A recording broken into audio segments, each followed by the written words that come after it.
Hi, hello, and welcome back to GBS video lecture series. I'm Mohammed Ashik Khan. Again, happy to present for you the another topic of discussion on break-even analysis, a multi-product break-even chart. This was the continuation of my several video lectures on multi-product break-even chart, and now I have discussed the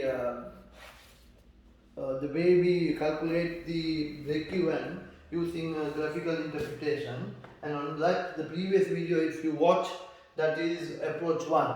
Today I'm going to pick the same topic, how we can do this on a second approach. If you watch my previous video, I have discussed that there are three different methods or approaches in preparing the uh, multi-product break-even chart.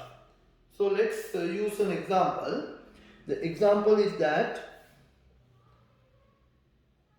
there are three products.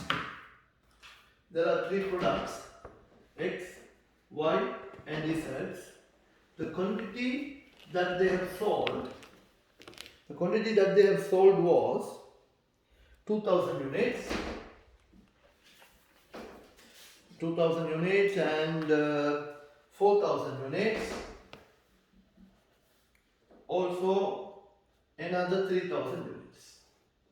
This is a quantity, and then the variable cost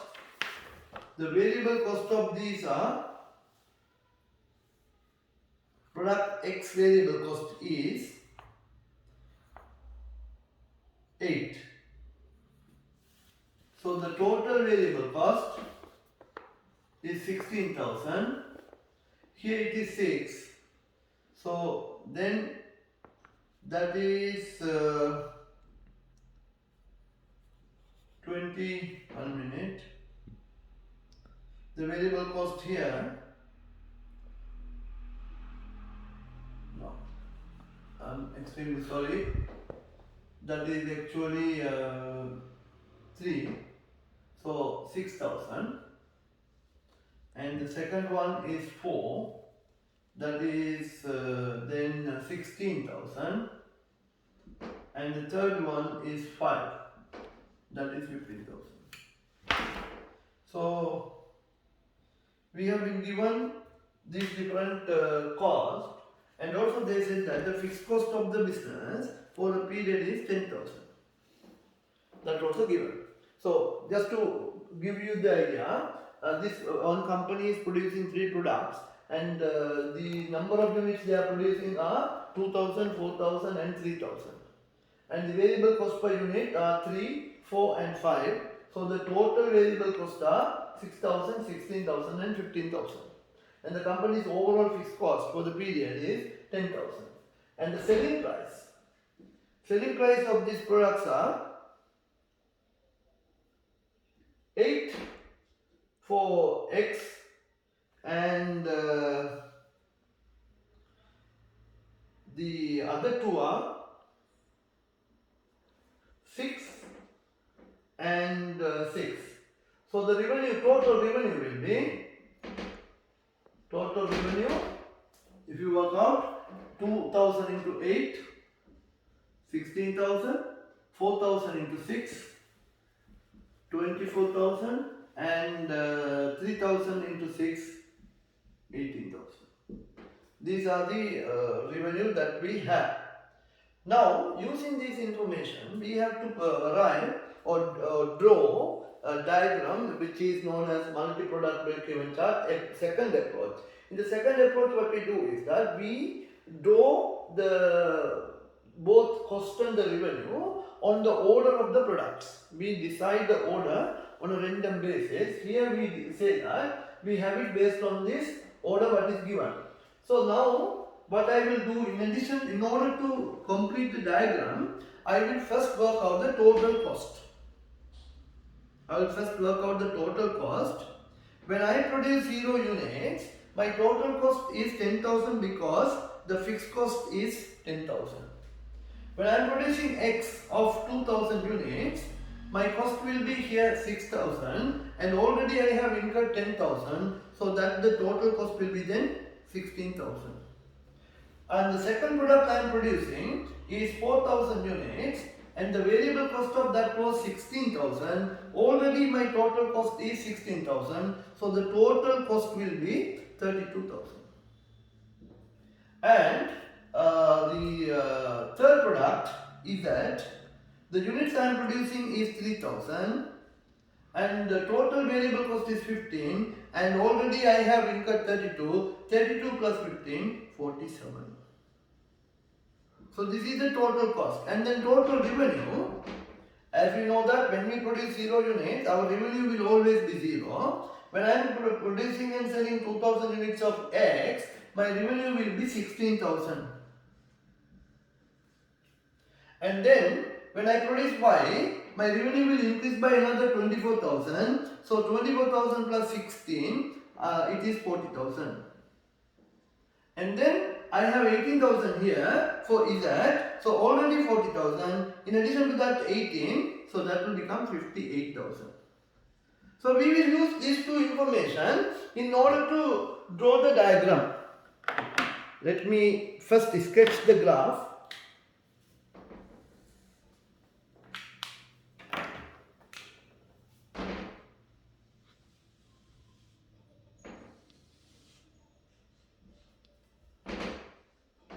So here we have x-axis and y-axis. In the x-axis we will be taking the dollars. This could be either cost or revenue. The largest number in that is 58,000.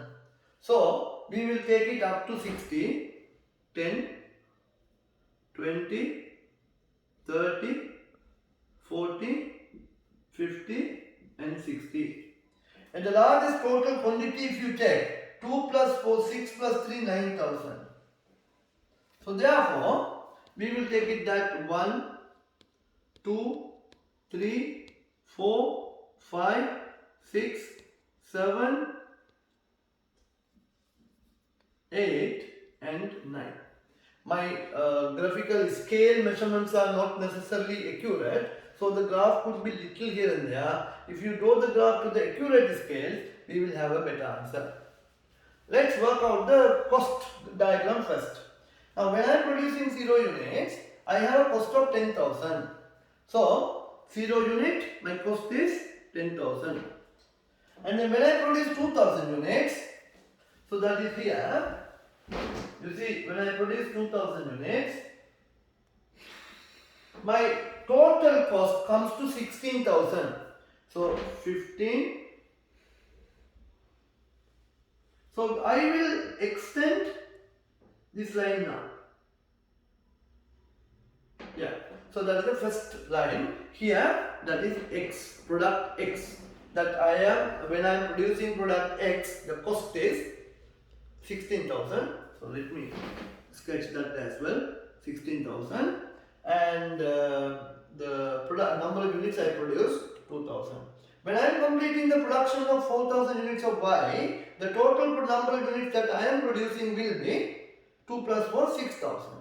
So when I am producing 6,000 here, now again we go like this, and so when I am completing that, my total cost is 32,000. So the total cost will be somewhere here.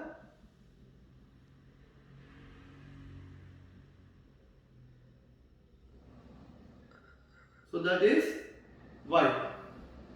So we produce that. And then finally, when I am producing Z, I am producing additional 3,000 units. My cost is increasing to 47,000. So that is 9,000. So I have to manage my space here. And then that will be 47, 45, 47. So your diagram will go like this.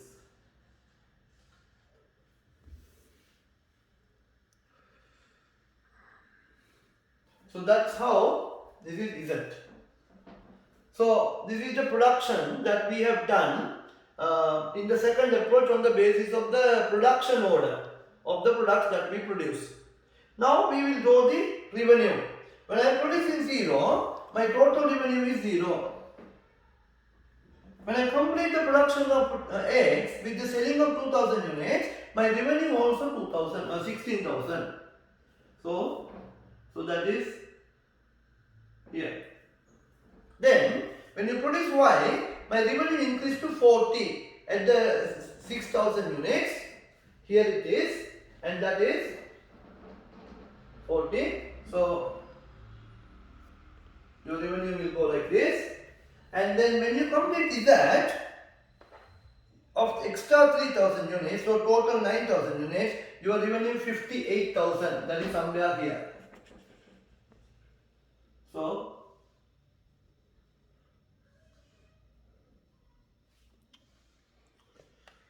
that is, this is Z, this is Y, and that is X. Now if you can clearly watch here, this is the point in which the total revenue equals to total cost.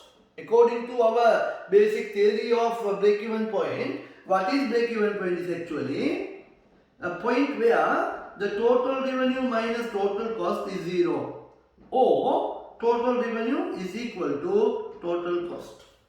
Accordingly, in the second approach, we are working out and arriving the break-even point at 2000 units. Break-even point at 2000 units, and the break-even revenue is 16,000 units. So that is exactly it is.